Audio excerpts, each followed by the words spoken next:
हाय, आज हम reflection of light के बारे में डिस्कशन करेंगे। तो ये रिफ्लेक्शन ऑफ लाइट क्या है, देखो उसके बारे में थोड़ा डिस्कशन करेंगे। देखो ये एक रूम है, इस रूम में एक आदमी है, वो क्या कर रहा है ना, उस रूम में जो हमारा लाइट है, टेबल है, चेयर है, उसको वो देख रहा है। अगर हम क्या करेंगे ना, अगर हम ये जो लाइट है इसको हम बंद कर देंगे या ऑफ कर देंगे, तब क्या होगा ना, तब हम इस आदमी को ना ये टेबल नज़र आएगा, ना चेयर ना नज़र आएगा, कुछ भी उसे नज़र नहीं आएगा। तो ऐसा क्यों होता है, देखो ना, जब हम इस लाइट को ऑन करते हैं तब क्या होता है ना, इससे चारों तरफ क्या होता है ना, किरणें सब निकलता है। किरणें, वो किरणें चारों तरफ जाता है। जब इनमें से किसी एक किरणें, इधर ये वाला फिगर में देखो, इनमें से अगर किसी एक किरणें या इस लाइट से निकल कर इसके आँखों तक आता है, तब क्या होता है ना, यह आदमी इस लाइट को देखता है। ऐसे ही देखो ये, लेकिन जो ये हमारा टेबल है, चेयर है, इसमें क्या लाइट है? लाइट नहीं है, फिर भी ये आदमी कैसे ये टेबल चेयर को देख रहा है? क्योंकि देखो कैसे देख रहा है, जो ये लाइट है, मैंने अभी बोला, जब ये लाइट जलता है तो चारों तरफ क्या होता है ना, किरणें निकलता है। अगर उसी किरणें में से किसी एक किरणें यहाँ से निकल कर टेबल तक आता है, उसके बाद जो टेबल के सरफेस में आता है, टेबल के सरफेस में क्या होगा ना, वो रिफ्लेक्शन होगा। रिफ्लेक्शन होकर उसी आदमी के आँखों तक पहुंचता है, तब क्या होता है ना, वो आदमी वो टेबल को देखता है। ऐसे ही और एक अगर किरणें आएगा, निकलेगा लाइट से आकर चेयर तक आएगा, चेयर से वो रिफ्लेक्शन होगा, रिफ्लेक्शन होकर उस आदमी के आंखों तक पहुंचेगा। उसके बाद क्या होगा ना, वो चेयर को देखेगा। ऐसे ही कुछ भी चीज़ देखने के लिए क्या होगा ना, हमें रिफ्लेक्शन ऑफ लाइट की ज़रूरत होता है। तो अगर हम लाइट बंद कर देंगे, सबके सब लाइट बंद कर, ये लाइट ऑफ कर देंगे, बंद कर देंगे, तो वो क्या होगा ना, किरणें निकलेगा, ना ही रिफ्लेक्शन होगा, कुछ नहीं होगा, तो हमें कुछ भी नहीं नज़र आएगा। तो ये हमें कुछ भी चीज़ देखने के लिए क्या ज़रूरी होता है ना, रिफ्लेक्शन ऑफ लाइट की ज़रूरत होता है। तो उसका ये जो रिफ्लेक्शन ऑफ लाइट होता है, उसका कुछ एग्जाम्पल हम इधर देखेंगे। देखो एग्जाम्पल, पहला एग्जाम्पल, ये एक मिरर है, इस मिरर में के सामने ये खड़ा है, तो ये क्या कर रहा है ना, उसका पिक्चर देख रहा है, खुद देख रहा है। ये सब किस लिए हो रहा है ना, रिफ्लेक्शन ऑफ लाइट के लिए हो रहा है। इधर भी देखो और एक एग्जाम्पल, इसमें क्या है, ये लड़की खड़ा है, ये सन है, सूरज से किरणें आ रहा है, कहाँ तक, ये जो फ्लावर प्लांट है उसके पास आ रहा है क्या ना, हमारा सूरज की किरणें। वो किरणें इसके पास पहुंचने के बाद क्या होता है ना, वो रिफ्लेक्शन होता है, रिफ्लेक्शन होकर इसके आंखों तक पहुंचता है, तब जाकर ये इस फ्लावर प्लांट को दिखता है। तो देखने के लिए रिफ्लेक्शन ज़रूरी है। जब तक सूरज से किरणें फ्लावर तक नहीं आता है, उसके बाद रिफ्लेक्शन नहीं होता है, तब तक ये आदमी ये फ्लावर प्लांट को नहीं देखेगा।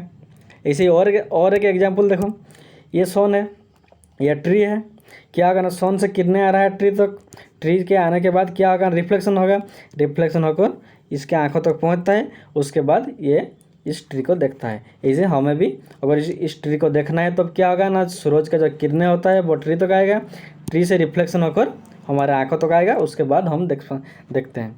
इसे ही हमें कुछ भी चीज़ देखने के लिए हमारा लाइट का क्या रिफ्लेक्शन ये ज़रूरी होता है। तो ये जो रिफ्लेक्शन होता है, ये इसका प्रोसेस कैसे होता है, देखो पहला देखो, ये जो आदमी खड़ा है, ये आदमी ये क्या कर रहा है ना, ये इधर एक वॉल है, इस वॉल की तरफ क्या, ये ना एक बॉल को फेंक रहा है। उसके बाद क्या होगा, जब फेंकता है बॉल को, वो बॉल क्या होता है ना, वापस बाउंस बैक होकर उसके पास आता है। कुछ ऐसा ही प्रिंसिपल होता है हमारा रिफ्लेक्शन ऑफ लाइट का। देखो अगर ये टॉर्च होता है, ये हमारा एक सपोज एक मिरर होता है, क्या है, मिरर है। जब टॉर्च से लाइट जलाते हैं, तो ये लाइट यहाँ से निकलेगा, यहाँ ये पॉइंट आएगा, इसके बाद क्या होगा ना, ये फिर से बाउंस बैक होगा, इधर आएगा। तो सेम ही प्रिंसिपल होता है ना, ये इधर से फेंकता है, बाउंस बैक होकर उसके पास आता है। टॉर्च में भी अगर लाइट हम जलाएंगे, इधर आएगा, उसके बाद बाउंस बैक होकर इधर जाएगा। इसी प्रिंसिपल को हम क्या कहेंगे ना, रिफ्लेक्शन ऑफ लाइट कहेंगे। तो उसका कुछ फॉर्मूला है, रूल है, लॉ है, उसको थोड़ा डिस्कशन करेंगे। उसका लॉ क्या है, रूल क्या है, देखो सपोज इधर एक हमारा एक टॉर्च है, क्या है, टॉर्च है, टॉर्च से क्या आएगा, लाइट आएगा। देखो ये टॉर्च से लाइट इधर से निकलता है, आकर इस मिरर तक पहुंचता है।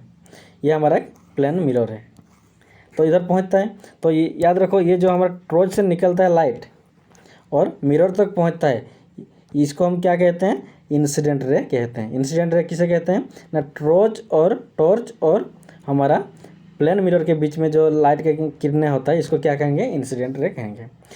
तो जो जिस पॉइंट में आता है उसके उस पॉइंट से क्या होगा, ये मिरर है, मिरर के इस पॉइंट से इधर फिर से बाउंस बैक होगा, मीन्स इधर जाएगा, तो इसको क्या कहेंगे, यहाँ से मीन्स हमारा जिस पॉइंट से मिरर से इधर, इसको क्या कहेंगे, रिफ्लेक्टेड रे कहेंगे। तो याद रखो ये हमारा इंसिडेंट रे है, ये हमारा रिफ्लेक्टेड रे है। टॉर्च से मिरर तक इंसिडेंट रे, मिरर से फिर इधर रिफ्लेक्टेड रे। उसके बाद देखो जो हमारा मिरर था उसको 90 डिग्री, उससे 90 डिग्री एक नॉर्मल एक इमेजिनरी लाइन लेंगे हम, कहाँ से, किसको 90 डिग्री बनाकर, ना जो मिरर होता है उसको, उसके साथ हम 90 डिग्री बनाकर एक इमेजिनरी लाइन खींचेंगे, उसको क्या कहेंगे, उसको हम नॉर्मल कहेंगे। तो हमें 3 चीज़ मिल गया, इंसिडेंट रे, रिफ्लेक्टेड रे और नॉर्मल मिल गया। उसके बाद देखो ये जो इंसिडेंट रे है और नॉर्मल है, ये इंसिडेंट रे है, ये नॉर्मल है, ये दोनों के बीच में जो एंगल होता है उसको क्या कहते हैं, एंगल ऑफ इंसिडेंट कहते हैं। ऐसे ही जो हमारा नॉर्मल, ये नॉर्मल है और ये रिफ्लेक्टेड रे है, इसके बीच में जो एंगल होता है उसको क्या कहते हैं, एंगल ऑफ रिफ्लेक्शन कहते हैं। तो याद रहेगा। देखो एंगल ऑफ इंसिडेंट किसे कहते हैं, ना इंसिडेंट रे और नॉर्मल के बीच में जो एंगल आता है उसको क्या कहते हैं, एंगल ऑफ इंसिडेंट। ऐसे ही नॉर्मल और रिफ्लेक्टेड रे के बीच में जो एंगल होगा उसको क्या कहेंगे, एंगल ऑफ रिफ्लेक्शन कहेंगे। तो ये है हमारा एंगल ऑफ इंसिडेंट, ये है हमारा एंगल ऑफ रिफ्लेक्शन। तो इसका 2 लॉ है, 2 लॉ है, किसका, ये रिफ्लेक्शन का 2 लॉ है।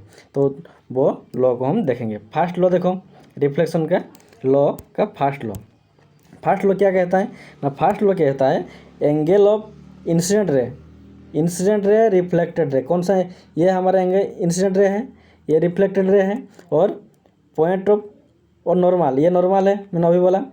देखो ये जो हमारा, ये हमारा इंसिडेंट रे है, ये हमारा रिफ्लेक्टेड रे है, ये हमारा नॉर्मल है, और पॉइंट ऑफ इंसिडेंट, ये वाला ये जो तीनों एक ही पॉइंट में मिलते हैं इसको क्या कहते हैं, पॉइंट ऑफ इंसिडेंट कहते हैं। ये तीनों एक ही प्लेन में रहते हैं, ये हमारा फर्स्ट लॉ। तो लॉ ऑफ रिफ्लेक्शन में पहला फर्स्ट लॉ क्या कहता है ना, इंसिडेंट रे क्या कहता है ना, incident ray, reflected ray, normal और पॉइंट ऑफ इंसिडेंट, ये सब एक ही प्लेन में होंगे, ये सही है। देन नेक्स्ट लॉ देखो, नेक्स्ट लॉ क्या कहता है ना, एंगल ऑफ इंसिडेंट और एंगल ऑफ रिफ्लेक्शन इक्वल होगा। ये मैंने अभी बोला, कौन सा एंगल ऑफ इंसिडेंट है, देखो मैंने अभी बोला जो हमारा ये इंसिडेंट रे और नॉर्मल के बीच में जो एंगल होगा उसको क्या कहेंगे, एंगल ऑफ इंसिडेंट, और नॉर्मल और रिफ्लेक्टेड रे के बीच में जो एंगल होगा उसको क्या कहेंगे, एंगल ऑफ रिफ्लेक्शन। तो सेकेंड लॉ क्या कह रहा है ना, एंगल ऑफ इंसिडेंस मीन्स ये वाला एंगल, ये जो एंगल होता है ये वाला एंगल, और एंगल ऑफ रिफ्लेक्शन मीन्स ये वाला एंगल ऑलवेज हमेशा क्या होगा, बराबर रहेगा, मीन्स समान रहेगा, इक्वल रहेगा। अगर हम देखो समझने के लिए, ये टॉर्च है, यहाँ से हम लाइट एमिट करते हैं किस तरफ, ये मिरर तरफ, मिरर से ये वापस इधर जाएगा, तो ये इंसिडेंट रे है, ये रिफ्लेक्टेड रे है। तो ये जो एंगल होगा ये भी वही एंगल होगा, ये अगर 40 डिग्री होगा तो ये भी 40 डिग्री होगा। अगर हम इसे क्या करेंगे ना, इसको थोड़ा इधर टॉर्च को हम इधर से लाइट एमिट करेंगे, तो ये जो रिफ्लेक्टेड रे वो भी थोड़ा ज़्यादा होगा, मीन्स ये अगर 60 डिग्री होगा तो ये भी 60 डिग्री होगा, यहाँ से 60 डिग्री होगा। ये अगर 80 डिग्री होगा, 80 डिग्री कितना, अगर ये 80 डिग्री होगा तो ये भी 80 डिग्री होगा। ये हमारा सेकेंड लॉ था, क्या था ना, angle of incident is equal to angle of reflection, ये जितना होगा ये भी इतना ही होगा। देन देखो जो रिफ्लेक्शन होता है वो 2 टाइप का होता है, 2 टाइप का रिफ्लेक्शन होता है। पहला वाला रेगुलर, दूसरा वाला इरेगुलर। देखो उसके बारे में थोड़ा डिस्कशन करेंगे। रिफ्लेक्शन 2 टाइप्स को, टू टाइप्स, पहला वाला रेगुलर रिफ्लेक्शन, दूसरा वाला इरेगुलर रिफ्लेक्शन।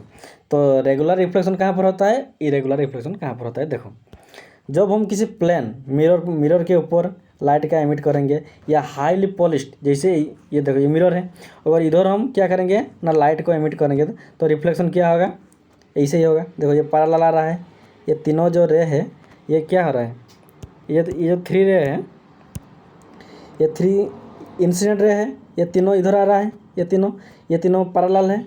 इसके बाद ये तीनों क्या है, रिफ्लेक्टेड रे है, ये भी पैरेलल है। तो हमें जो रेगुलर रिफ्लेक्शन होता है उसमें क्या होता है ना, जो हमारा रिफ्लेक्टेड रे वो भी पैरेलल होता है, जो इंसिडेंट रे है वो भी पैरेलल होता है, और जो इंसिडेंट रे वो भी पैरेलल होता है। लेकिन जो इरेगुलर रिफ्लेक्शन होता है उसमें क्या होगा ना, जो इंसिडेंट रे है वो पैरेलल आएगा, लेकिन जो रिफ्लेक्टेड होगा उसमें पैरेलल नहीं होगा। क्यों नहीं होता है देखो, अगर हम किसी सपोज इरेगुलर के लिए हम पेपर को एग्जांपल लेंगे, ये जो पेपर है इसको अगर जो ये पेपर है, ये हमारा पेपर है, इसको अगर हम क्या करेंगे ना जूम करेंगे तो अब देखो इसका सरफेस ऐसा ही प्लेन नहीं होगा। ये प्लेन है क्या? प्लेन नहीं है। तो अब जाकर ये जो लाइट आता है ये इधर रिफ्लेक्शन होगा, ये जो लाइट होगा ये इधर रिफ्लेक्शन होगा, ये तो जो रिफ्लेक्टेड रे है वो उसमें पैरेलल नहीं होगा। इसीलिए इसको हम क्या कहते हैं ना, इरेगुलर रिफ्लेक्शन कहते हैं। लेकिन जो हमारा प्लेन मिरर में जो रिफ्लेक्शन होता है उसमें उसका प्लेन क्या होता है, उसका जो हमारा ये पूरा प्लेन होता है। ये जो देखो ये क्या होता है, ये प्लेन होता है, ये प्लेन है, लेकिन ये क्या है, इरेगुलर है। ये पेपर का होता है, ये हमारा मिरर का होता है। तो देखो ये जो आता है 3 रे आ रहा है, ये 3 पैरेलल आ रहा है, और जो रिफ्लेक्टेड है वो भी पैरेलल हो रहा है। इसीलिए इसको क्या कहते हैं, रेगुलर रिफ्लेक्शन। लेकिन इसमें देखो ये पैरेलल आ रहा है, लेकिन जो रिफ्लेक्शन हो रहा है ये पैरेलल नहीं हो रहा है, क्योंकि इसका जो सरफेस होता है, इसका जो सरफेस होता है वो पैरेलल नहीं होता है। इसलिए क्या होता है ना, इसको हम इरेगुलर रिफ्लेक्शन कहते हैं। Thank you.